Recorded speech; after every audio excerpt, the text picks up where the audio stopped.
Chapters 45 Clear of the schemes, unknowingly trapped in the urn. 46 Don't think too much when killing people. 47 Jia Jin Sheng, I actually did not want to kill you. 48 A little cute. Chapter start. Chapter 45 Clear of the schemes, unknowingly trapped in the urn. Hello young Gu master, यहाँ क्या problem है? जियाफू भीड़ के बीच में चल कर आया और नरमी से पूछा। नौजवान गू मास्टर तो जैसे खुश हो गया और उसने दोबारा अपनी मुट्ठियां बैंड की। आसपास के अपने क्लैन के लोगों को देखकर उसने हिम्मत जुटाई और पूरी सिचुएशन समझाई। तो ये मामला है। जियाफू सुनते हुए सर हिला रहा था। फिर उसने जिया जिनशेंग से पूछा, छोटे भाई, क्या ये सच है? जिया जिनशेंग ने अपना मुंह फेर लिया और ठंडी सांस छोड़ते हुए अपने भाई की तरफ नहीं देखा। जियाफू गंभीरता से सोचने लगा। आसपास के लोग चुप उसके विचारों में दखल देने की हिम्मत नहीं कर रहे थे। सभी उसके फैसले का बेसब्री से इंतजार कर रहे थे। ये मामला असल में जिया जिनशेंग के धोखे की वजह से हुआ था, लेकिन नौजवान गू मास्टर की भी गलती थी कि वो लालची हो गया और खुद सतर्क नहीं रहा, वरन उसके साथ धोखा नहीं होता। अगर जियाफू अपने भाई का बचाव करना चाहता तो अपनी रैंक 4 कल्टिवेशन के साथ गुयू क्लैन का लीडर भी कुछ नहीं कर सकता था। जियाफू ने कुछ देर सोचा और आखिरकार बोला, मेन सिचुएशन समझ गया हूं। इस मामले में मेरे भाई की गलती है, जिसकी वजह से इस नौजवान को नुकसान हुआ और उसने नकली माल खरीदा। मुझे सच में अफसोस है। ऐसा कहते हुए उसने नौजवान गू मास्टर की तरफ अपनी मुट्ठियां जोड़ी। सर जियाफू, नौजवान गू मास्टर बहुत हैरान हुआ और जल्दी से विनम्रता से बोला, आप एक रैंक 4 गू मास्टर हैं, मैं सिर्फ एक रैंक 2 हूं। ये मेरे लिए बहुत ज्यादा है, बहुत ज्यादा। जियाफू ने अपना हाथ हिलाया। ही, इसका कल्टिवेशन लेवल से कोई लेना देना नहीं है। मैं काबिलियत की परवाह किए बिना निष्पक्ष रूप से काम करता हूं। गलती होती है, मैं कारवां की तरफ से आपसे माफी मांगता हूं। मुआवजे की बात है तो ऐसा करते हैं, आपने 250 प्राइमेवल स्टोन्स खोए हैं, इसलिए मैं जिया फैमिली की तरफ से आपको उसका दुगना मुआवजा दूंगा। उसने अपना वादा तुरंत पूरा किया जब एक चेले ने 5 पैसों की थैलियां निकाली और सबके सामने नौजवान गू मास्टर को दे दी।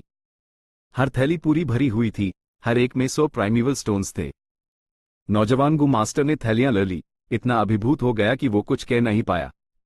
लेकिन मेरी एक सलाह है आपके लिए, जियाफू ने आगे कहा और याद दिलाया, एक ब्लैक बॉर गू बहुत दुर्लभ है, क्योंकि ये एक गू मास्टर की ताकत को हमेशा के लिए बढ़ा सकता है। भले ही ये सिर्फ रैंक 1 है, मार्केट में इसे ढूंढना बहुत मुश्किल है। जब भी मार्केट में एक आता है, उस तुरंत खरीद लिया जाता है। उसकी कीमत लगभग 600 प्राइमेवल स्टोन्स है। 250 प्राइमेवल स्टोन्स में एक पाने की कोशिश करना अव्यवहारिक है। जूनियर ने अपना सबक सीख लिया है। नौजवान गू मास्टर ने कृतज्ञता से जियाफू के सामने गहराई से झुककर प्रणाम किया। भीड़ में से खुशी की लहर दौड़ गई। सर जियाफू शानदार हैं। जबरदस्त, जैसा कि सिर जियाफू से उम्मीद थी। एक रैंक 4 गू मास्टर होने के नाते उन्होंने कमजोर पार्टी को बुली करने के लिए अपने स्टेटस का इस्तेमाल नहीं किया। सर जियाफू सच में राइचस पाथ के रोल मॉडल हैं। नहीं, जियाफू मुस्कुराया, भीड़ की तरफ अपनी मुट्ठियां जोड़ते हुए विनम्रता से बोला, हमारा जिया फैमिली का बिजनेस विश्वास और ईमानदारी के सिद्धांतों पर आधारित है। दोस्तों, मेरा भाई छोटा और नादान है, उस दूसरों के साथ मजाक करना पसंद है। वो असल में बहुत दयालु है। मैं उम्मीद करता हूं कि आप सब उसके साथ थोड़ा सहानुभूति रखेंगे, दिल पर मत लेना। भीड़ की खुशी की आवाजें और भी तेज हो गईं। HMPH जिया जिनशेंग का चेहरा बिगड़ा हुआ था जब उसने जमीन पर पैर पटका और टेंट के अंदर चला गया। फिर वो टेंट के पिछले हिस्से से बाहर निकल गया। फैंग युआन ये सब चुपचाप देख रहा था, अपने दिल में सोच रहा था, लगता है फ्लावर वाइन मोंग के यहाँ की इमेज वॉल बेची जा सकती है। फ्लावर वाइन मोंग ने 4th जनरेशन के गू यू क्लैन लीडर के घिनौने कामों को रिकॉर्ड करने के लिए एक फोटो ऑडियो गू का इस्तेमाल किया था। मरने से पहले दिल में गुस्से के साथ उसने फोटो ऑडियो गू का इस्तेमाल किया और उस दीवार पर चिपका दिया, जिससे एक इमेज वॉल बन गई। इमेज वॉल की तस्वीरें लगातार लूप होती रहीं, लोगों को सच्चाई दिखाती हुई। अपने मुनाफे को बढ़ाने के इरादे से फैंग युआन ने इस इमेज वॉल को बहुत पहले ही बेचने का मन बना लिया था। उसका मानना था कि किंग माओ माउंटेन पर दूसरे डू क्लैन, बाई फैमिली और जॉन्ग फैमिली इस इमेज वॉल में बहुत दिलचस्पी रखेंगे, लेकिन इसे खुद बेचना बहुत अनुचित होगा। उसका कल्टिवेशन बहुत कमजोर था और अगर वो इस इमेज वॉल को दूसरे गांव में ले जाता तो उस आसानी से चुप कराया जा सकता था। अगर सौदा सफल भी हो जाता और वो सुरक्षित लौट आता तो कोई भी राज हमेशा राज नहीं रहता, और जब ये गुयू के यूसीएचसीएच अधिकारियों के सामने आ जाता तो उस सबसे अच्छे केस में क्लैन से निकाल दिया जाता। फैंग युआन के प्लान्स के अनुसार उस अभी भी गुयू क्लैन का इस्तेमाल करना था। इसलिए सबसे सुरक्षित तरीका यह था कि इसे कारवां में किसी व्यापारी को बेच दिया जाए। वो सब बाहर के और गांव के झगड़ों में शामिल नहीं थे, इसलिए ये उसके लिए सबसे अच्छा विकल्प था। बस एक दिन में यह कैरावान गुयू पहाड़ी गांव से निकलकर या तो जोंग फैमिली या बाई फैमिली की तरफ बढ़ जाएगा। फैंग युआन उन्हें बेचकर अपने जोखिम को कम से कम कर सकता था। यह सबसे सुरक्षित तरीका था। ... एक और कप शराब। शराब कहाँ है? जल्दी शराब लाओ। क्या तुम्हें डर है कि मैं पैसे नहीं दे पाऊंगा? जिया जिनशेंग ने मशरूम टेबल पर हाथ मारते हुए चिल्लाया। यंग मास्टर जिया, ये रही आपकी शराब। क्लार्क ने जल्दी से उस शराब लाकर दी। जिया जिनशेंग ने बांस का कप पकड़ा और सिर टेढ़ा करके शराब गटक गया। अच्छी शराब। वो जोर से हंसा, उसकी आवाज खुरदुरी और उदास लग रही थी। एक धमाके के साथ उसने कप टेबल पर रखा और फिर से चिल्लाया, एक और ग्लास लाओ, जितनी ला सकते हो उतनी लाओ। क्लार्क ह्यूज नाराज करने की हिम्मत नहीं कर सकते थे और उन्हें वैसा ही करना पड़ा जैसा उसने कहा। खुशकिस्मती से ये शराब घर पहले से ही लोगों से भरा हुआ था। ना सिर्फ मशरूम टेबल्स लोगों से भरे थे, बल्कि आसपास की गलियां भी लोगों से भरी हुई थीं। जिया जिनशेंग का शराबीपन इस भीड़ भाड़ वाली गली में ज्यादा अजीब नहीं लग रहा था। जिया जिनशेंग कप पर कप पीटा गया, अपने गम को डूबना चाहता था। भीड़ की तरफ पीठ किए हुए किसी ने नहीं देखा कि पीते पीते उसके गालों से आंसुओं की 2 साफ लकीरें बह रही थीं।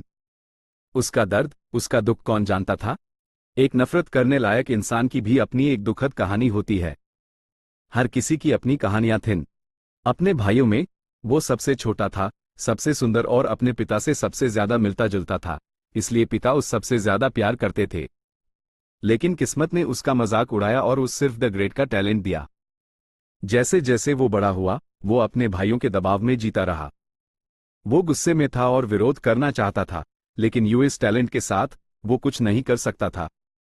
उसके पिता को मौत नजदीक आती महसूस हुई और वो अपनी संपत्ति बांटना चाहते थे। 2 लोगों को एक कारवां का नेतृत्व करना था। उन्होंने परिणामों के अनुसार परिवार की संपत्ति को तोड़ने की शपथ ली। जिया जिनशेंग अपने तरीके से परिवार की संपत्ति और अपने क्लैन की मान्यता हासिल करना चाहता था, लेकिन यह सोचना कि वो एक बार फिर अपने भाई की सीधी बन गया। जब जिया फू आया तो वो समझ गया कि वो एक जाल में फंस गया है। ये शुरू से ही एक साजिश थी, लेकिन वो क्या कर सकता था? जैसे ही वो इस कारवां में शामिल हुआ, उसकी किस्मत में जियाफू का चारा बनना लिखा था। रैंक 4 और रैंक 1 में इतना बड़ा अंतर था कि उसके पास फिर से लड़ने की ताकत नहीं थी। जियाफू, उसने ये नाम अपने मुंह से जबरदस्ती निकला। उसकी इन्हीं में नफरत की आग जल रही थी। वो इसे चुपचाप सहन नहीं कर सकता था। क्या तुम अपने भाई से निपटना चाहते हो? मैं तुम्हारी मदद कर सकता हूं। उसी वक्त उसने एक आवाज सुनी। जिया जिनशेंग चूक गया, लेकिन जब वो मुड़ा तो उसने देखा कि काफी देर से उसके पास कोई बैठा था। उसने अपना सिर हिलाया और कुछ बार अपनी पलकें झपकाई। आखिरकार उस दिख गया कि वो कौन था। और कौन हो सकता था फैंग युआन के अलावा? ये तुम हो। उसने फैंग युआन को घूरा, थोड़ा गुस्से में। मुझे तुम याद हो? किस्मत वाले लड़के, मेरे गैम्बलिंग दिल से एक मडस्किन टोड मिला था। तुम यहां मेरा मजाक उड़ाने आए हो? फैंग युआन ने जिया जिनशेंग को देखा। उसकी उंगली पानी की तरह ठंडी थी। मेरे पास एक बड़ा बिजनेस है, तो अगर तुम बेहतर परिणाम हासिल करना चाहते हो और ज्यादा संपत्ति पाना चाहते हो, तो मेरी बात क्यों नहीं सुनते? जिया जिनशेंग को शक हुआ। उसका पीठ सीधा हो गया और वो बैठ गया। तुम्हें संपत्ति के मामले में कैसे पता? ये राज बहर वालों को आसानी से पता नहीं चलता था, लेकिन फैंग युआन ने आसानी से इसका अंदाजा लगा लिया था। जिया फैमिली का बिजनेस कोई टॉप सीक्रेट नहीं है। ये उन लोगों से कैसे बच सकता है जो जानना चाहते हैं? फैंग युआन ने ठंडा हंसा और अपनी पिछली जिंदगी की एक याद सोची। जिया फैमिली का मुखिया एक महान व्यक्ति था जिसने शून्य से शुरुआत की थी। उसने कारवां से अपनी किस्मत बनाई और जिया फैमिली के गांव को फिर से जिंदा किया। वो धीरे धीरे बूढ़ा हो गया और जब उस लगा कि उसका समय आ गया है, तो उसने अपने बच्चों को 2-2 के जोड़े में कारवां बनाने को कहा और उनके परिणामों के अनुसार संपत्ति बांट दी। जिन्होंने बेहतर किया, उन्हें परिवार की ज्यादा संपत्ति मिली। लेकिन उसका सबसे बड़ा बेटा जियाफू और दूसरा बेटा जियागी बेहद प्रतिभाशाली थे। 6 से 7 साल तक मुकाबला करने के बाद भी वो किसी निष्कर्ष पर नहीं पहुंच सके और परिवार के मुखिया के मरने के बाद भी कोई साफ विजेता नहीं था। जिया फैमिली के मुखिया के मरने के बाद एक विशाल संपत्ति थी। संपत्ति के लिए मुकाबला करते हुए दोनों भाइयों का विवाद बढ़ गया और दोनों ने बहरी मदद बुलाई, जिससे एक बड़े पैमाने पर गू मुकाबला हुआ। आखिर में दोनों मर गए। जिया फैमिली जो तेजी से समृद्ध हुई थी, वो भी तेजी से नाश हो गई, जिससे लोग हैरानी से इसके बारे में बात करने लगे। जिया जिनशेंग ने अपनी उम्र छोटी कर ली, क्योंकि फैंग युआन का एक्सप्लेनेशन अटल था। उसने सोचा, जब से उसके पिता ने संपत्ति के बंटवारे का ऐलान किया था, 2 साल हो चुके थे। दुनिया में ऐसी कोई दीवार नहीं जिसे पार न किया जा सके, इसलिए अगर किसी को इसके बारे में पता चल भी गया तो ये कोई अजीब बात नहीं है। उसका असली चिंता ये थी कि क्या ये जियाफू का एक और जाल था। लेकिन चाहे जो भी हो, सुनने में कोई हर्ज नहीं था। फैंग युआन ने तुरंत नहीं बोला। उसने आसपास का जायजा लिया। ये वही शराब घर था जिसमें वो दोपहर में आया था। दुकानदार अकेले काम कर रहा था और रात में दुकान में बिजनेस की धूम थी।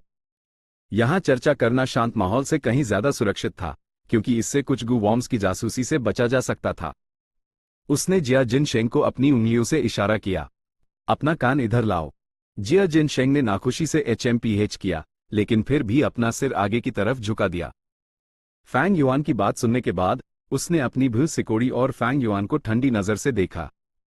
इस बिजनेस में किंग माओ माउंटेन के तीनों परिवार शामिल हैं, और हम व्यापारी दूसरों के झगड़ों में पड़ने से नफरत करते हैं। HMPH, तुम्हें जियाफू ने मुझे नुकसान पहुंचाने के लिए यहां भेजा है ना? फैंग युआन को पहले से ही उम्मीद थी कि वो शक करेगा।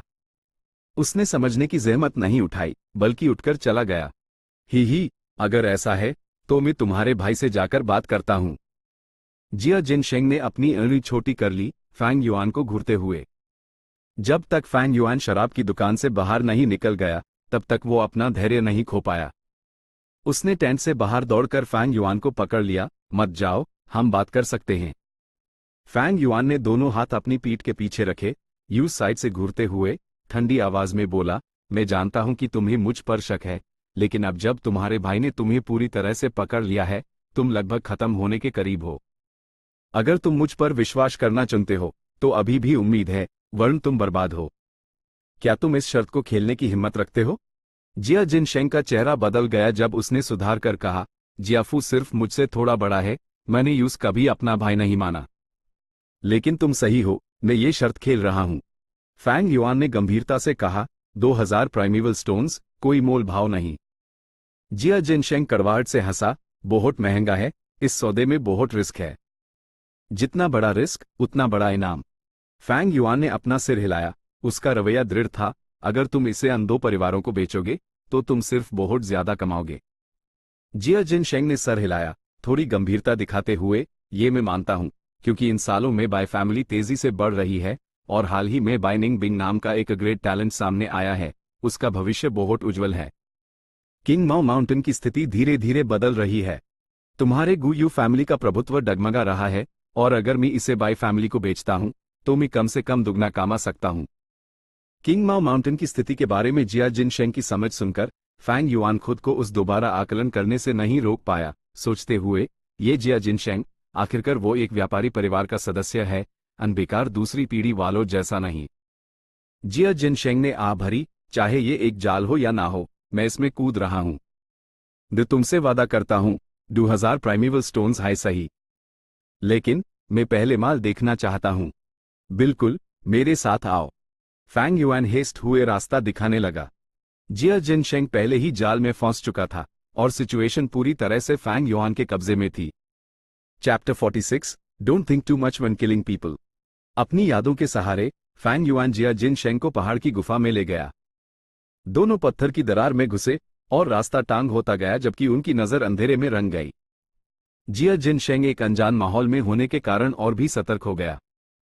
आखिरकार वो और बर्दाश्त नहीं कर पाया। मेरा एक सवाल है, जियाफू हमेशा लोगों के साथ ईमानदारी से पेश आता है और उसकी अच्छी रेप्यूटेशन है। दूसरी तरफ मैंने झूठ बोला और धोखा दिया, जबरदस्ती सौदे किए। तुमने उसके बजाय मेरे साथ सौदा करने का फैसला क्यों किया? फैंग युआन की आवाज पत्थर की दरार से होकर आई। क्योंकि उसका कल्टीवेशन बहुत ज्यादा है, इसलिए अगर वो इमेज वॉल देखता है तो वो मुझसे निपटने का फैसला कर सकता है, या सौदा छोड़कर इमेज वॉल गू यू क्लैन के लीडर को दे सकता है। मुझे फैसला लेने का हक दूसरों को देना पसंद नहीं, ऊपर से मुझे ईमानदारी पर विश्वास नहीं है। तथाकथित प्रतिष्ठित रेपुटेशन सिर्फ इसलिए है क्योंकि मुनाफा छोटा है और उसकी लालच को जागा नहीं पाता। सबसे जरूरी बात यह थी कि जिया जिन शेंग की पोजीशन खास थी क्योंकि उसका कल्टीवेशन कमजोर था और यूज मैनिपुलेट करना आसान था। फैंग युआन ये बात जिक्र करने वाला नहीं था, बिल्कुल नहीं। ही जिया जिन शेंग सूखी हंसी हंसा, उसके शक तुरंत ही लगभग खत्म हो गए। वो आखिरी लाइन मेरे दिल को छू गई। दोनों आखिरकार गुप्त गुफा में पहुंच गए। जिया जिन शेंग ने इमेज वॉल को तुरंत देखा और जोर से हंसने से खुद को रोक नहीं पाया। हा, मैंने सही अनुमान लगाया, तुमने मुझसे झूठ नहीं बोला। फैंग युआन उसके पीछे खड़ा था, हल्के से हंस रहा था, कुछ नहीं कह रहा था। जिया जिन शेंग ने दीवार को देखा, बदलती तस्वीरों और फ्लावर वाइन मोंक और फोर्थ जनरेशन के क्लैन लीडर के बीच की दुश्मनी को देखते हुए। उसने एक बार देखा और अपनी नजर हटाई, फैंग युआन को देखते हुए, मजाक उड़ते हुए, तुम्हारे फोर्थ जनरेशन के पूर्वज उतने मजबूत नहीं लगते। हाँ, फैंग युआन ने जवाब दिया, ये कुछ नहीं है। गु यू क्लैन को एक हीरो की जरूरत थी, इसलिए फोर्थ जनरेशन एक हीरो बन गया। थोड़ी देर बाद बाई फैमिली को एक नीचा कमीना चाहिए होगा, तो फोर्थ जनरेशन एक पटिट बन जाएगा। हीरो, कमीना, ये सब तो सिर्फ लोगों की राय है। सही कहा। जिया जिन शेंग हेस्ट हुए गुफा का मुआयना करने लगा। उसकी नजर फ्लाओ वाइन मोंग की लाश पर टिकी और वो कुछ देर रुका, फिर बोला, कितने अफसोस की बात है, एक रैंक 5 पावर हाउस। तुम्हें उससे बहुत फायदा हुआ होगा, है ना? एक रैंक 5 गु मास्टर की विरासत बहुत अहम थी। जिया जिन शेंग का दिल इसके बारे में सोचते ही तेजी से धड़कने लगा और वो पूछने से खुद को रोक नहीं पाया। फैंग युआन ने अपना सिर हिलाया। इतना समय हो गया है, ज्यादातर गु मर चुके हैं, मुझे सिर्फ एक लिकरवर्म मिला। जिया जिन शेंग ने यूएस पर विश्वास नहीं किया। मुझसे झूठ मत बोलो भाई, जैसे ही ये सौदा पूरा होता है हम साथी बन जाएंगे, मैं कोई जानकारी नहीं खोलूंगा। मुझे सच सच बताओ, तुमने इससे क्या हासिल किया? फैंग युआन ठंडा हंसा और उस जवाब देने की जहमत नहीं उठाई। जिया जिन शेंग का रिएक्शन अनुमानित था और यही वजह थी कि फैंग युआन ने जियाफू के बजाय उस चुना था। जिया जिन शेंग ने आगे कहा, कम से कम मैं जानता हूं कि फ्लाओ वाइन मोंग के पास एक 1000 ली अर्थ वुल्फ स्पाइडर था। वो एक रैंक 5 स्टीट टाइप गू है जिसका शरीर बड़ा है और जमीन के नीचे सुरंग खोदने में माहिर है। फ्लाओ वाइन मोंग एक डिमोनिक कल्टिवेटर था और उसकी आजादी से घूमने की क्षमता ज्यादातर इसी 1000 ली अर्थ वुल्फ स्पाइडर के कारण थी, जिसने यूज राइचस कल्टिवेटर से बचने में मदद की। ओ, ऐसी भी कोई बात है? फैंग युआन ने भौं सिकोड़ी। फ्लाओ वाइन मोंग के बारे में उसके पास ज्यादा जानकारी नहीं थी। जिया जिन शेंग ने गर्व से कहा, मैं पिछले साल तुम्हारे गांव आया था और ये कहानी सुनी थी और मुझे ये दिलचस्प लगी, इसलिए मैंने घर जाकर इसके बारे में रिसर्च की। 1000 ली अर्थवुल्फ स्पाइडर और फ्लावर वाइन मोंग एक दूसरे से अलग नहीं हो सकते थे और मेरी राय में इस गुफा को स्पाइडर ने हाई खोदा होगा। वर्ण, किंग माउ माउंटेन की समृद्ध और भारी मिट्टी के साथ ऐसी गुफा कैसे बन सकती है? भाई, तुम्हें अब इसे छिपाने की जरूरत नहीं है। फ्लाओ वाइन मोंग यहां मारा तो यहां उसका 1000 ली अर्थवुल्फ स्पाइडर जरूर होगा। फैंग युआन की भू और भी गहरी हो गई, उसे एक अजीब सी बेचैनी महसूस हो रही थी। उसकी नजर गंभीर थी। हाँ, यहां कोई और निकास नहीं है। 1000 ली अर्थवुल्फ स्पाइडर विशाल है, वो यूएस दरार से नहीं निकल पाता जिससे हम अभी चलकर आए हैं। लेकिन एक संभावना है कि 1000 ली अर्थवुल्फ को फोर्थ जनरेशन ने साजिश करके मार दिया हो। अस इमेज वॉल को देखकर जब फ्लावर वाइन मोंग लड़ रहा था तब भी उसने 1000 ली अर्थवुल्फ स्पाइडर को नहीं बुलाया। इससे सिचुएशन और भी अजीब हो जाती है। ये गुफा प्राकृतिक रूप से नहीं बनी है, इसलिए इसे फ्लावर वाइन मोंग ने हाई बनाया होगा। बिना 1000 ली अर्थवुल्फ स्पाइडर के क्या कोई और तरीका हो सकता है? जिया जिन शेंग ने फैंग युआन को संदेह से देखा। फैंग युआन की भुह एक गांठ में बदल गई जब उस और भी अनिश्चितता महसूस हुई। जिया जिन शेंग की जानकारी से उस कुछ पता चला, ऐसा लगता है जैसे उसने कोई महत्वपूर्ण बात मिस कर दी थी। वो गहरे विचारों में डूबने से खुद को रोक नहीं पाया। जिया जिन शेंग भी सोच रहा था, इमेज वॉल अब उसके लिए काफी नहीं थी। जैसे ही उसने कंफर्म किया कि सिचुएशन असली है, वो फैंग युआन से फ्लाओ वाइन मोंग की विरासत निकलवाना चाहता था। लेकिन इस समय कुछ ऐसा हुआ जो दोनों के लिए अनापेक्षित था। इमेज वॉल जो लगातार चल रही थी, अचानक उसकी तस्वीर बदल गई। एक गंभीर रूप से घायल पीला गंजागू मास्टर असली वीडियो की जगह दीवार पर प्रकट हुआ। वो कमजोरी से जमीन पर पड़ा था, उसकी पीठ दीवार की तरफ थी। उसके सीने और हाथ पैरों पर गहरे घाव, लेकिन अजीब बात यह थी कि उसके घावों से खून नहीं बह रहा था, जैसे कि उसके पूरे शरीर का खून निचोड़ लिया गया हो। मेन फ्लावर वाइन मोंक हूं। गंजागू मास्टर हंसा, उसका चेहरा पागलपन से बिगड़ा हुआ था। भविष्य के इंसान, चाहे तुम कोई भी हो, इस वीडियो को सहन करने और इसे लगभग 100 दिन तक चलने देने से यह साबित होता है कि तुम गुयू परिवार के लिए अच्छी भावना नहीं रखते। बहुत अच्छा, तुम मेरे उत्तराधिकारी बनोगे। मेरी पूरी विरासत तुम्हारी है, लेकिन मेरी एक शर्त है। तुम्हें मेरे लिए गुयू क्लैन का नाश करना होगा। पूरे क्लैन को मार डालो और किसी को जिंदा मत छोड़ना। जिया जिनशेंग वहीं के वहीं स्तब्ध रह गया, उसका चेहरा झटके से जम गया। एक rank 5 power house, flower wine monk की विरासत। वो हैरान था, और एक पाल के लिए उसका दिमाग घूमने और सोचने लगा। हे भगवान! एक रैंक 5 पावर हाउस, इसका क्या मतलब है? रैंक 3 एक परिवार का एल्डर होता है, रैंक 4 एक गांव का मालिक, और एक रैंक 5 एक पहाड़ का मालिक होता है, जो एक पहाड़ पर राज कर सकता है और अपनी मर्जी से कुछ भी कर सकता है। ये सोचना कि इस छोटी सी जगह में एक रैंक 5 गू मास्टर की शक्ति की विरासत है। रुको, फ्लावर वाइन मोंक एक डिमोनिक कल्टीवेटर है, तो अगर मैं उसकी शक्तियों को विरासत में लेता हूं, तो क्या यह अनुचित है?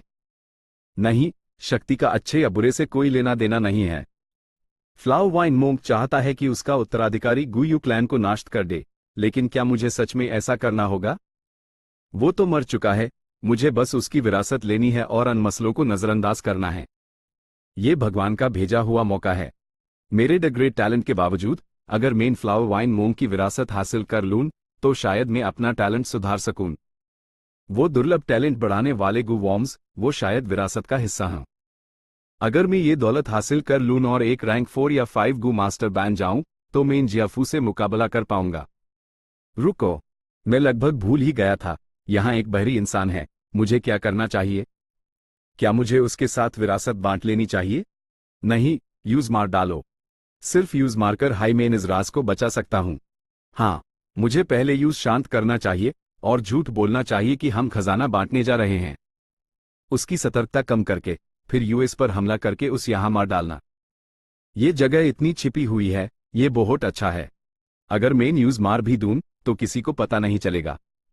भले ही उसने ये सब सोचा, असली जिंदगी में ये सिर्फ एक पाल था। एक प्लान बनाकर उसने अरु छोटी की और एक झूठी मुस्कान दिखाई। वो धीरे से मुड़ा और फैंग युआन का सामना किया, लेकिन जैसे ही वो बोलने वाला था, उसने दो नीली मूनब्लेड्स अपनी तरफ उड़ती हुई देखी। उसकी पुतलियां सुई के साइज की हो गईं। दूरी बहुत कम थी, वो समय पर प्रतिक्रिया नहीं दे पाया। तुम! उसकी आवाज रुक गई। मूनब्लेड ने उसके गर्दन पर सही निशाना लगाया, और एक ही पाल में उसकी खोपड़ी हवा में उड़ गई। ताजा खून एक फव्वारे की तरह बह निकला। 2 सेकंड बाद उसकी लाश जमीन पर गिर पड़ी। गरम खून पहाड़ की दीवारों पर गिरा, मुरझाती हुई बेलों को लाल रंग दिया। इंसान को मारते वक्त इतना सोचना नहीं चाहिए। फैंग युआन ने लाश को साफ नजर से देखा और फिर अपनी नजर इमेज वॉल की तरफ घुमा दी। ये सोचना कि यहां ऐसा ट्विस्ट भी था, कितना दिलचस्प है, वो बड़बड़ाया जबकि उसकी ऊन से एक अजीब सी चमक निकली। Chapter 47, Jia Jinsheng, I actually did not want to kill you. बारिश जोर से बरस रही थी। भौर बादलों ने आसमान को ढक लिया था, और दूर तक फैले हुए पहाड़ काली स्याही के ढेर में मिल गए थे। बारिश की पर्दा आसमान और धरती को एक साथ जोड़ रही थी। कड़ाक! आसमान अचानक तेजी से चमका, और बिजली की एक लकीर एक चांदी के सांप की तरह आसमान को चीर गई, फिर एक ही पाल में गायब हो गई। गर्मियां नजदीक आ रही थी, और वसंत के अंत की भारी बारिश गर्मियों की गर्माहट का एक एहसास लाती हुई लग रही थी। किंग माओ माउंटेन पर हरे जड़े जैसे भाले वाले बांस के बड़े बड़े झुंड सीधे खड़े द हवा और बारिश का सामना करते हुए, बांस के शरीर हमेशा की तरह एक भाले की तरह सीधे द बांस की नोक नीले आसमान के गुंबद की तरफ इशारा कर रही थी। गुयू गांव में अनागिनत ऊंचे स्तंभों वाले घरों की पंक्तियां भारी बारिश के धुलाई को सह रही थीं। गांव के बाहर कारवां ने एक बार फिर अपनी यात्रा शुरू कर दी थी। बारिश तेज है, फुटपाथ का ध्यान रखना। पीछे मत रहना। गू मास्टर्स अपनी गू को ठीक से खींचे, खासकर फैट बीटल को। पहाड़ी सड़क को और ब्लॉक मत करो। तुम सब मॉर्टल मार्शल फाइटर्स, बेहतर है अपनी यूं खुली रखो और ध्यान दो। एक भी चीज खोई तो उसकी कीमत तुम चुकाओगे। व्यापारियों के कारवां से लगातार उठने और गिरने वाली चिल्लाने की आवाजें आ रही थीं। गुयू गांव में 3 दिन रुकने के बाद इस व्यापारियों के कारवां का समय आ गया था कि वो इस जगह को छोड़कर पहाड़ी रास्ते से किंग माओ माउंटेन से होकर अपनी अगली मंजिल की तरफ बढ़े। भारी बारिश ने आसमान और धरती को साफ कर दिया था, और गांव के आसपास की सड़कें पैथरोन से बनी हुई थीं। ये अभी भी ठीक था। लेकिन लगभग 500 मीटर के बाद सड़कें एक कीचड़ भरी और संकरी पहाड़ी रास्ते में बदल जाती। घमंडी शुतुरमुर्ग मुर्गी का सिर झुका हुआ था, उसके रंगीन इंद्रधनुषी पंख बारिश में भीगकर गुच्छों में चिपक गए थे, एक पूरी तरह से भीगे हुए और परेशान मुर्गी का उदाहरण बन गए थे। मोटा बीटल कीड़ा अपने मोटे विशाल शरीर को हिला रहा था, बेहद धीरे आगे बढ़ रहा था। बारिश का पानी उसके काले कवच पर टकरा रहा था, पानी की धाराएं बना रहा था, जो उसके शरीर के दोनों तरफ से जमीन पर फिसल रही थीं। भालू जैसे पहाड़ी मकड़ी भी भीग गई थी, और उसके हरे काले रंग के बाल आपस में चिपक गए थे। इसके विपरीत मेढक गू खुशी से आवाज निकाल रहे थे, सामान और गू मास्टर्स को उठाए हुए पहाड़ पर आगे कूद रहे थे। और पंख वाला सांप पहले ही अपने पंख समेट चुका था। मोटा सांप का शरीर खुशी से कीचड़ भरे पानी पर सफर कर रहा था। सामान को बचाने और उन्हें बारिश के पानी से भीगने से रोकने के लिए गू मास्टर्स इस समय अपनी जादुई क्षमताएं दिखा रहे थे। कुछ विशाल मोटे बीटल पर गू मास्टर्स बीच में खड़े थे, उनके दोनों हाथ ऊंचे उठे हुए हर एक के पास उनकी हथेलियों से 1 इंच दूर हवा में एक one stretch golden light worm तैर रहा था। हरा तांबे का प्राइमीवल एसेंस भाप की तरह उड़ रहा था जब वो one stretch golden light worm के शरीरों में केंद्रित हो रहा था। पूरा गू एक सुनहरे दाने की तरह चमक रहा था, एक दिल की तरह काम कर रहा था, एक विशाल हल्के सुनहरे रंग के गुंबद को सहारा दे रहा था। अर्ध गोलाकार गुंबद का दायरा काफी बड़ा था। ये एक मोटे बीटल कीड़े को पूरी तरह से ढक सकता था और फिर भी कुछ जगह बच जाती थी। जैसे ही बारिश गुंबद पर टकराती, वो उछाल जाती, बिल्कुल एक छतरी पर टकराने की तरह। लेकिन इस तरह का one stretch golden light worm लगातार प्राइमीवल एसेंस खपत करता था, और लंबे समय तक रैंक 1 गू मास्टर्स इसे से नहीं पाते थे। जैसा कि उम्मीद थी, थोड़ी देर बाद एक गू मास्टर ने चिल्लाया, और नहीं, मेरा प्राइमीवल एसेंस लगभग खत्म हो गया है, कौन इसकी जगह ले सकता है?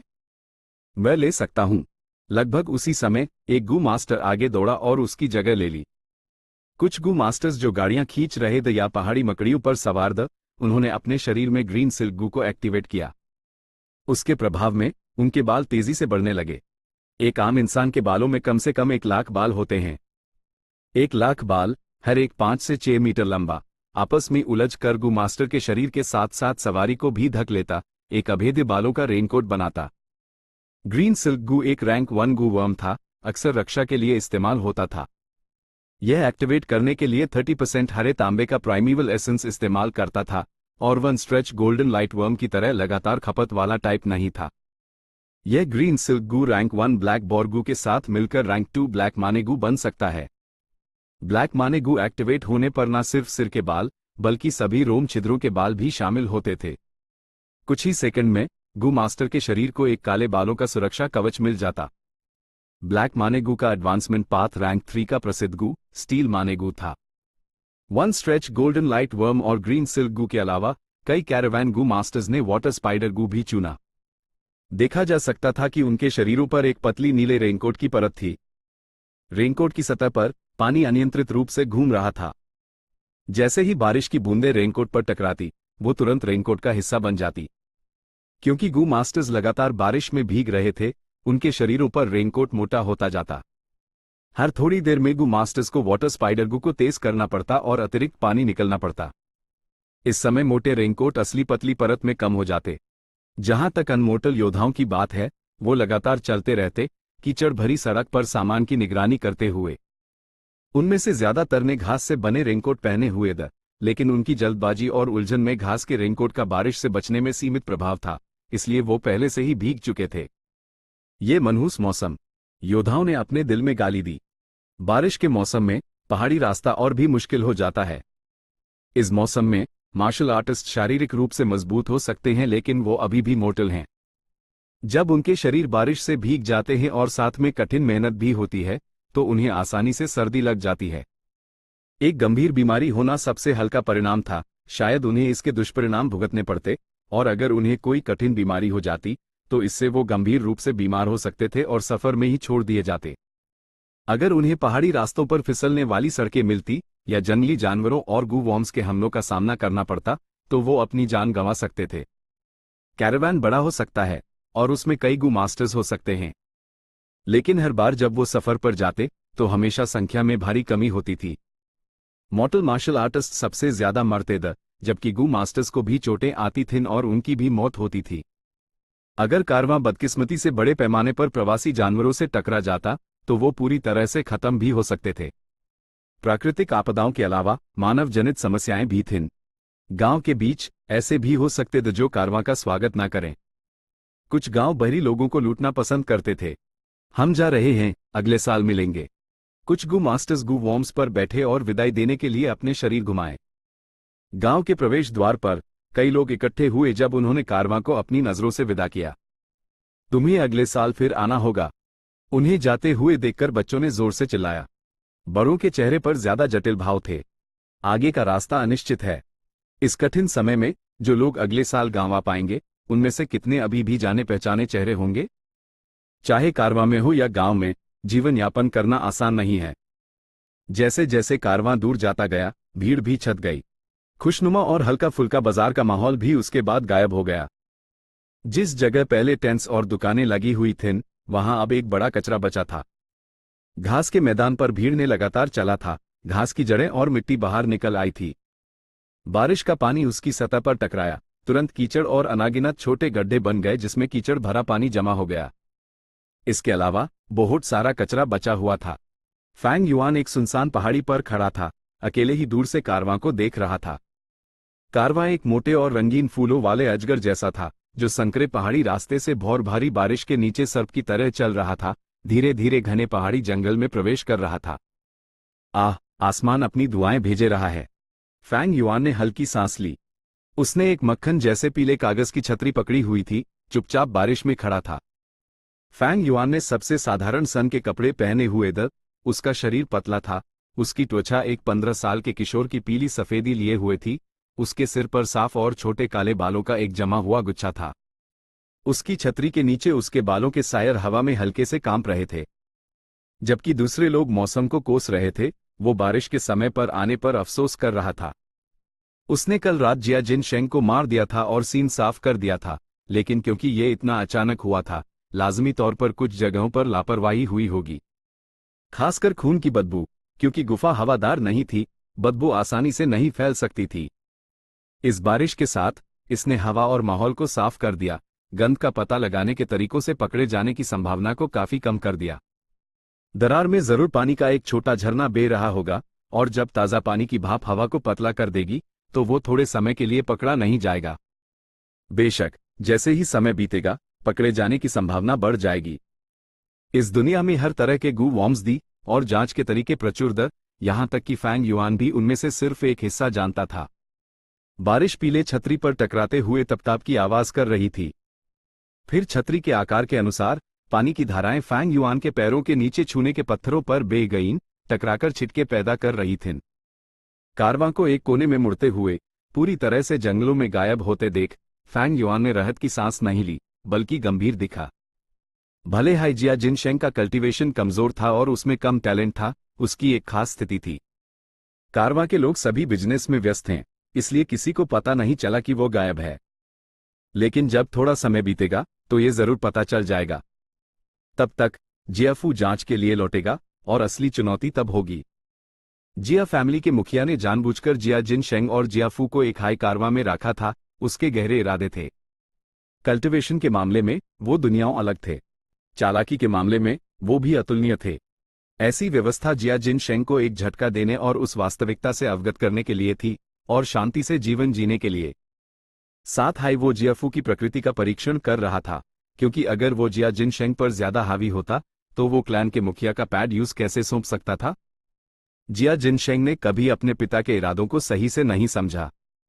भले ही उसमें कुछ बुद्धि थी, वो सिर्फ एक व्यापारी की बुद्धि की सतह तक ही पहुंच पाया। कितने अफसोस की बात है। ऐसे अच्छे मोहरे का अफसोस। फैंग युआन ने अपने दिल में अफसोस महसूस किया।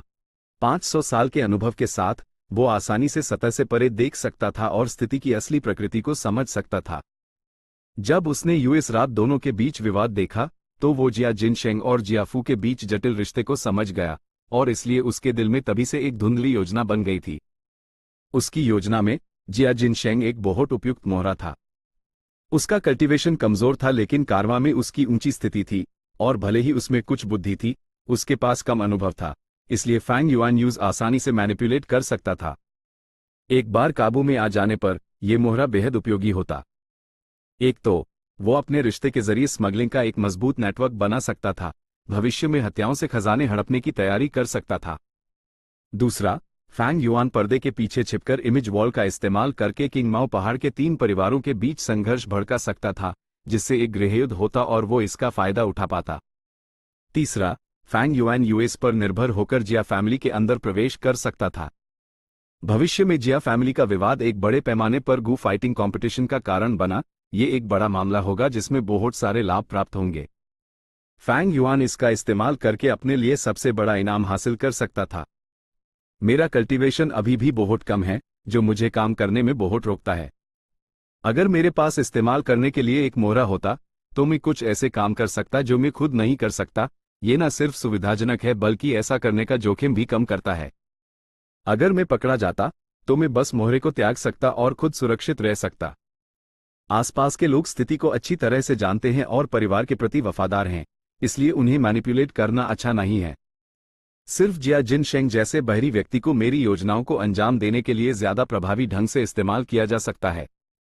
दुर्भाग्य से मैंने ये उम्मीद नहीं की थी कि फ्लाओ वाइन मोंक अपनी शक्ति की विरासत छोड़ जाएगा। फ्लाओ वाइन मोंक एक रैंक 5 गू मास्टर है, उसकी विरासत इस मोहरे से निश्चित रूप से ज्यादा मूल्यवान है। बेशक यह अच्छा होता अगर वो दोनों दुनियाओं का सबसे अच्छा हासिल कर पाता, लेकिन ऐसे खजाने के सामने जिया जिन शेंग को और नियंत्रित नहीं किया जा सकता था, इसलिए उस त्यागना पड़ा। इस दुनिया में कुछ भी हमेशा सही नहीं चलता। फैंग युआन ने आ भरी और अपना सिर हिलाया। फ्लाओ वाइन मोंक की विरासत प्रकट हुई और फैंग युआन की मूल योजनाओं में बाधा डाली। इसके अलावा इमेज वॉल में बदलाव के बाद वीडियो और तस्वीरें सब गायब हो गईं, सिर्फ खून से लिखी एक पंक्ति दिखा रही थी। फैंग युआन को इमेज वॉल तोड़ने और एक गुफा का प्रवेश द्वार प्रकट करने के लिए कह रही थी। इस रास्ते का अनुसरण करके वो विरासत प्राप्त कर सकता था। खून से लिखी पंक्ति सिर्फ कुछ सांसों के लिए प्रकट हुई और गायब हो गई, और इमेज वॉल भी सबसे साधारण पहाड़ की दीवार में बदल गई। फैंग युआन ने पूरी रात हत्या के सीन को साफ करने में बिताई और दीवार तोड़ने का समय नहीं मिला। जिया जिन शेंग को जल्दी में मारना ये भविष्य में मेरे लिए कई समस्याएं छोड़ेगा, और मैं सिर्फ अस्थायी रूप से सुरक्षित हूं। भले ही ये ऐसे बूट मिटाने में सफल रहा, भविष्य में मेरे लिए परेशानी आना निश्चित है। इस मामले में मुझे लिकरवर्म को उजागर करने का तरीका बदलना होगा। मैं दीवार के दरार के पीछे गुप्त गुफा में भी नहीं जा सकता। मुझे कुछ समय के लिए पहाड़ी गांव में रहना होगा ताकि भविष्य में जांच का अनुमान लगा सकूं। फैंग युआन मुड़ा और अपनी छतरी पकड़कर बारिश में गांव की तरफ चल पड़ा। लेकिन यह भी ठीक है, मैं इस अवधि के दौरान मध्य स्टेज के प्राइमीवल एसेंस को रिफाइन करने के लिए बड़ी मात्रा में प्राइमीवल स्टोन्स खर्च कर सकता हूं। इसका इस्तेमाल करके मैं अपने अपच को पोषित कर सकता हूं और मध्य स्टेज में प्रवेश कर सकता हूं। जब मैं मध्य स्टेज में पहुंच जाऊंगा तो मेरी शक्ति दुगनी हो जाएगी, जिससे मुझे विरासत ज्यादा आसानी से और ज्यादा आत्मविश्वास के साथ प्राप्त करने में मदद मिलेगी। एक डिमोनिक कल्टीवेटर की विरासत एक राइचस कल्टीवेटर की तरह हल्की और कोमल नहीं थी, क्योंकि उसमें अक्सर खतरनाक परीक्षण और कार्य होते थे, और अगर कोई पार नहीं कर पाता तो उन्हें अपनी जान की कीमत चुकानी पड़ती थी। दुनिया का अनुमान लगाना मुश्किल है, लेकिन यही चीज इसे दिलचस्प बनाती है। फैंग युआन ठंडा मुस्कुराया। भारी बारिश के नीचे हरा पहाड़ लगातार और अनंत तक फैला हुआ था। उसका हरा रंग भौर के साथ मिला हुआ, दम घोटने वाला और भारी लग रहा था। हवा का एक झोंका आया और बारिश की बूंदें थोड़ी झुक गईं, फैंग युआन के कंधे पर टकराई और उस ठंडक का एक झटका दिया। उसने फिर से जिया जिन शेंग के बारे में सोचा। अपने दिल में आह भरते हुए उसने सोचा, जिया जिन शेंग, सच में मैं तुम्हें मारना नहीं चाहता था। कितना अच्छा मोहरा बर्बाद हो गया। Chapter 48 a little cute. 4 दिन तक बारिश होने के बाद आखिरकार रुकी। सूरज आसमान में ऊंचा उठा, बारिश के पर्दे को चीरते हुए, जैसे कि वो गर्मियों का ही पर्दा हटा रहा हो। गर्मियों की सांस हल्की हल्की आने लगी थी। मौसम तेजी से साफ और बादलों से मुक्त हो गया, वसंत की भावुक सांस को दूर करते हुए, और तापमान धीरे धीरे बढ़ने लगा। वसंत की रात में जिंदा दिल ड्रैगनपिल झींगुर पीछे हट गए थे, अंडे देने के लिए गहरी जमीन में सिकुड़ गए थे। किंग माओ माउंटेन पर खास तौर पर पाए जाने वाले हरे भाले वाले बांस तेजी से बढ़ने लगे थे, और लगभग हर दिन उनकी ऊंचाई में एक साफ बढ़ोतरी दिखाई देती थी। घास और पेड़ हरे रंग से गहरे हरे रंग में बदलने लगे थे। अनंत हरे पहाड़ और भी हरे भरे और घने लगने लगे थे। मौसम हजारों मील तक साफ था, एक क्रिस्टल की तरह नीला। Bang bang bang. एकेडमी के ट्रेनिंग ग्राउंड्स में घूसों और लातों की आवाजें सुनाई दे रही थी। 10 से ज्यादा वार के बाद गु यू मोबेई को फैंग युआन ने पेट में लात मारी, 5 से 6 कदम पीछे हट गया, अरेना में बने निर्धारित सर्कल से बाहर निकल गया। मार्शल आर्ट्स इंस्ट्रक्टर स्टेज के सामने खड़ा था और स्थिति का मूल्यांकन कर रहा था। ये देखकर उसने तुरंत घोषणा की, गु यू मोबी स्टेज से बाहर हो गया है। गु यू फैंग युआन लगातार 33 विन बार जीत गया है। HMPH, मैं तुमसे फिर हार गया।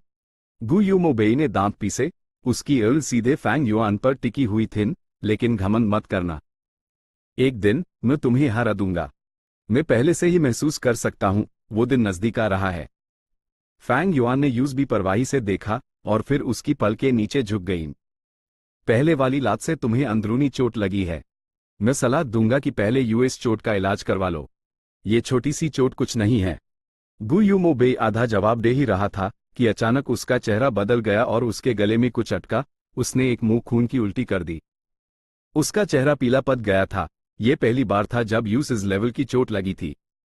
उसकी उंगली में दर्द के निशान दिखने लगे। मार्शल आर्ट्स इंस्ट्रक्टर जल्दी से उसके पास आया और उस शांत किया। इस लेवल की चोट की चिंता मत करो, तुम्हें बस कुछ दिन आराम करने की जरूरत है। बस अपने घूंसों की प्रैक्टिस बैंड कर दो और इस दौरान कोई कठिन व्यायाम मत करना। जैसे ही उसने ये कहना खत्म किया, बाहर इंतजार कर रहे डू हीलिंग गु मास्टर्स दौड़कर आए और सावधानी से गु यू मोबेई को बाहर ले गए। गु यू मोबेई ने कुछ और कहने की हिम्मत नहीं की, लेकिन उसने फैंग युआन की आंखों में गहराई से देखा, जो गुस्से, नफरत, अफसोस और अपमान से भरी हुई थीं। मोबेई की मार्शल टेक्निक्स अच्छी हैं, लेकिन वो फैंग युआन को नहीं हरा सका। फैंग युआन बहुत अच्छा है, बुनियादी तौर पर कोई उस नहीं हरा सकता। मोबेई ने खून की उल्टी कर दी। कितना डरावना है। मैं ऐसे लड़के से नहीं लड़ना चाहता। साई, लेकिन इंस्ट्रक्टर ने कहा आज प्रैक्टिस कॉम्बैट है, अरेना पर। हम सबको एक बार ऊपर जाकर लड़ना होगा। स्टूडेंट्स अरेना के बाहर खड़े कुछ डर से फैंग युआन की तरफ देख रहे थे, कुछ लगातार आहें भर रहे थे, कुछ पीले पड़ गए थे जबकि दूसरे घबराहट महसूस कर रहे थे। उनमें से कुछ घायल थे, कुछ ने अपने सूजे हुए चेहरे पकड़े हुए कुछ ने अपने हाथ पैर सांस के लिए हौंफ रहे थे। दूसरे जमीन पर लेते हुए अपनी जांग मल रहे थे। नेक्स्ट, ये देखकर कि कोई चैलेंजर नहीं आ रहा है, इंस्ट्रक्टर ने चिल्लाया। लेकिन किसी ने जवाब नहीं दिया। आमतौर पर जो लोग फैंग युआन को चैलेंज करने की हिम्मत रखते वो सिर्फ गु यू मोबी, गु यू ची चेन और गु यू फैंग जेंग थे। लेकिन ये तीनों पहले ही हार चुके थे। स्टूडेंट्स के बीच चुप्पी छा गई जबकि दूसरे लोग थोड़ा पीछे हट गए। उनके डरपोक चेहरे देखकर इंस्ट्रक्टर ने भौंसिकोड़ी। वो एकेडमी के एल्डर के शब्दों को सोचने से खुद को रोक नहीं पाया। इन दिनों फैंग युआन बहुत ज्यादा हावी हो गया है, हमें उस दबाना होगा। दूसरे स्टूडेंट्स उसके दबाव में सिर भी नहीं उठा पा रहे हैं, और अगर ये चलता रहा तो उनके दिलों में जो हिम्मत है वो सिमर हो जाएगी। हमारी एकेडमी दुश्मनों से लड़ने के लिए बहादुर बाघ और भेड़िए पैदा करती है, डरपोक भेद और बकरियां नहीं। तुम सबको क्या हो गया है? चाहे वो कितना भी मजबूत हो, फैंग युआन सिर्फ 15 साल का है, वो तुम्हारे ही साथ का है। उसकी उम्र तुम्हारे जितनी है, वो तुम्हारे जैसा ही खाना खाता है और तुम्हारे जैसा ही पानी पीता है।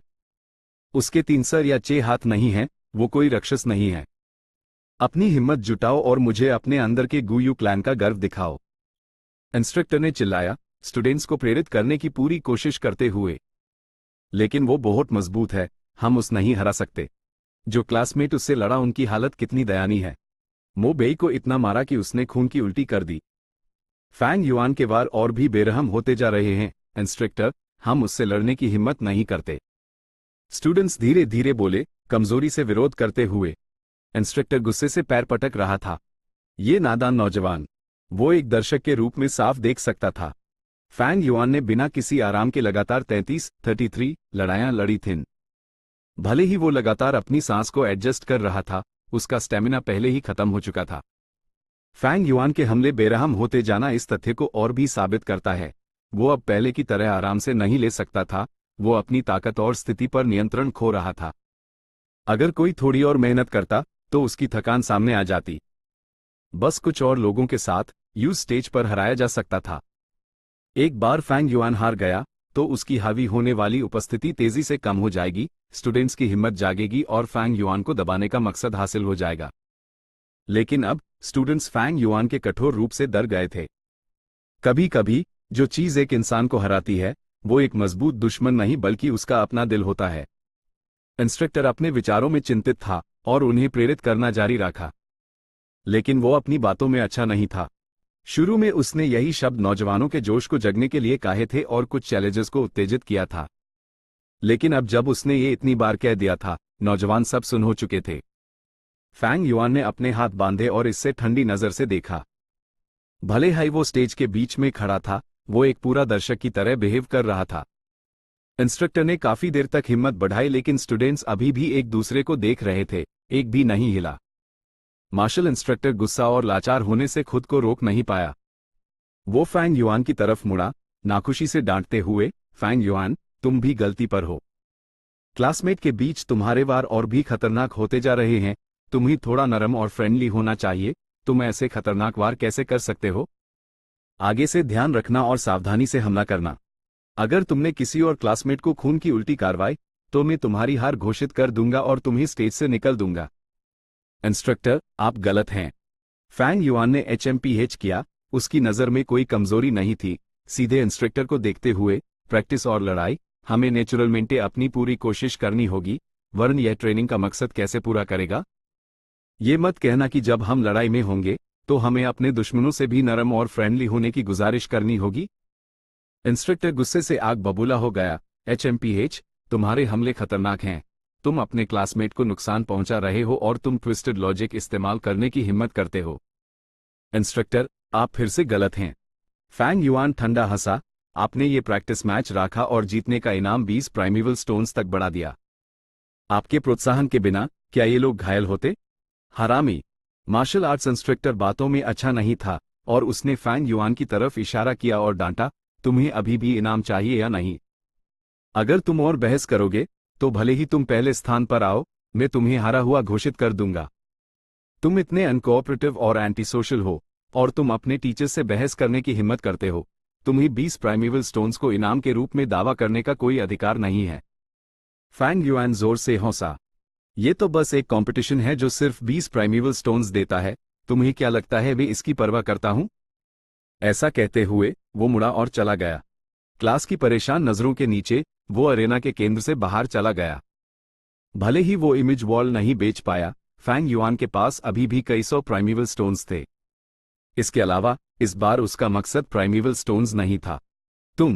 फैंग युआन को सच में स्टेज से नीचे जाते देख इंस्ट्रक्टर शब्दों के बिना स्तब्ध रह गया, एक झटके और उलझन का एक्सप्रेशन दिखाते हुए।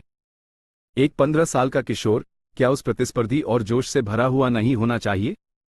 फैंग युआन के पास ऐसी लड़ाई की प्रतिभा है, क्या उसका चरित्र और भी ऐसा नहीं होना चाहिए? वो इस तरह से कंपटीशन से कैसे पीछे हट सकता है? इसके अलावा फैंग युआन का कोई बैकग्राउंड नहीं है, यूज प्राइमेवल स्टोन्स की कमी होनी चाहिए। 20 प्राइमेवल स्टोन्स यूज आकर्षित क्यों नहीं कर पा रहे थे? इस पॉइंट पर मार्शल आर्ट्स इंस्ट्रक्टर वहीं खड़ा रह गया, अनिश्चित कि क्या करे। फैंग युआन जाल में नहीं फंसा बल्कि तुरंत स्टेज छोड़ दिया। इंस्ट्रक्टर को अचानक एहसास हुआ वो फैंग युआन के साथ कुछ नहीं कर सकता था। अपने स्टेटस के साथ वो सीधे फैंग युआन के साथ समस्याएं नहीं ढूंढ सकता था और यूज स्टेज पर जबरदस्ती भेजे सकता था, है ना? आसपास के स्टूडेंट्स पीछे हट गए, फैंग युआन से दूरी बनाए रखते हुए। फैंग युआन जमीन पर खड़ा था, उसके आसपास कोई नहीं था। यूज केंद्र मानकर उसके चारों तरफ 5 कदम का दायरा एक वैक्यूम बन गया था। कितने अफसोस की बात है, अगर वो फैंग युआन के पास होते तो उन्हें फैंग युआन की हौंफने की आवाज सुनाई देती। मेरा स्टेमिना खत्म हो गया है, फैंग युआन ने आह भरी। भले ही उसने एक जोशीला बहरी रूप दिखाया, उसके कपड़ों के नीचे उसका शरीर हल्का सा कांप रहा था। आखिरकार वो सिर्फ 15 साल का था और उसके पास समर्थन के लिए कोई संबंधित गू वर्म नहीं था। 33 मैचेस के बाद वो अपनी सीमाओं के करीब था। भले ही उसके पास अपनी पिछली जिंदगी का अमीर लड़ाई का अनुभव था, इस दौरान दूसरे नौजवानों की लड़ाई की क्षमताएं काफी बढ़ गई थीं। उनसे फैंग युआन पहले से ही एक मजबूत दबाव महसूस कर सकता था। इस तरह का दबाव फैंग युआन के हमलों में दिखा। उसके हमले और कठोर होते गए जबकि वो धीरे धीरे अपनी ताकत पर नियंत्रण खो रहा था। पहले के मुकाबले जब वो अभी भी बहुत कमजोर थे और वो उन्हें आसानी से हरा सकता था, नौजवानों को सिर्फ मामूली चोटें आती थीं। लेकिन अब अरेना पर उसका नियंत्रण कमजोर होता जा रहा था, इसलिए उस अपनी छवि बनाए रखने के लिए और जोर से वार करना पड़ता था। अनुभव आखिरकार सर्वशक्तिमान नहीं है। किसी भी विचार या तकनीक को एक पर्याप्त बुनियाद वाले शरीर की जरूरत होती है, तभी उसका मूल्य साफ होता है। फैंग युआन ने अपनी उंगली छोटी की। असल में उसने मार्शल इंस्ट्रक्टर के विचारों को बहुत पहले ही समझ लिया था।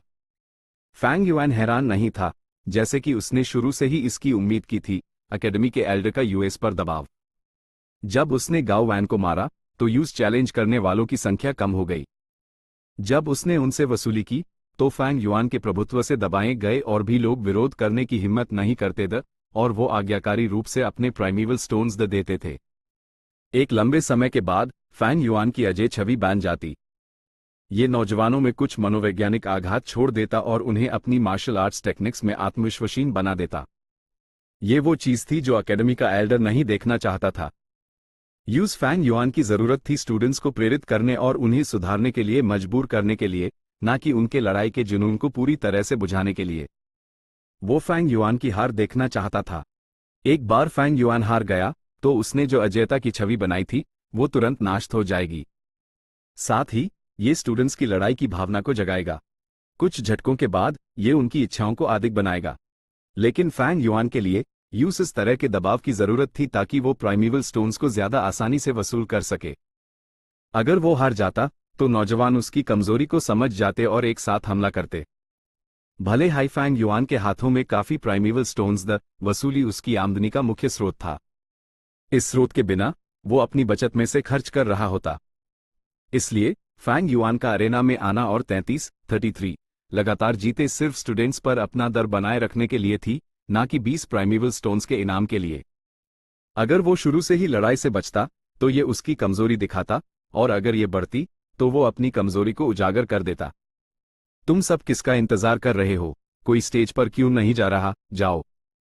पहला इनाम 20 प्राइमेवल स्टोन्स है, तुम सबको अब ये नहीं चाहिए?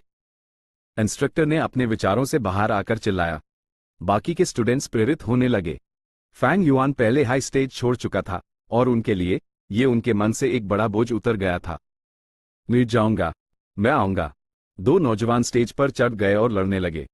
साई, अगर मुझे ये पता होता तो मैं इंतजार करता और स्टेज पर जल्दी नहीं जाता। तब मुझे फैंग युआन ने स्टेज से बाहर नहीं फेंका होता। कितने अफसोस की बात है ये सोचना कि फैंग युआन चला गया। वो सच में हिम्मत वाला है। देखो इंस्ट्रक्टर भी उसके साथ क्या करे ये समझ नहीं पा रहा है। उनकी फुसफुसाहट सुनकर इंस्ट्रक्टर को अपनी रेपुटेशन धूल में मिलती हुई महसूस हुई। वो अपने दिल में बेहद उत्तेजित था और फैंग युआन को अच्छी तरह से सजा देना चाहता था। लेकिन फैंग युआन ने कुछ गलत नहीं किया था और अपनी मर्जी से स्टेज छोड़ना अनुमत था। इंस्ट्रक्टर लाचार और मूड ऑफ दोनों था। आखिरकार उसने फैंग युआन को देखा और गुस्से से यूज घोरा। फैंग युआन के होठ हल्के से एक एंगल में मुड़ गए जब उसने सोचा, ऐसे घटिया तरीके, यह इंस्ट्रक्टर थोड़ा क्यूट है। Chapter and.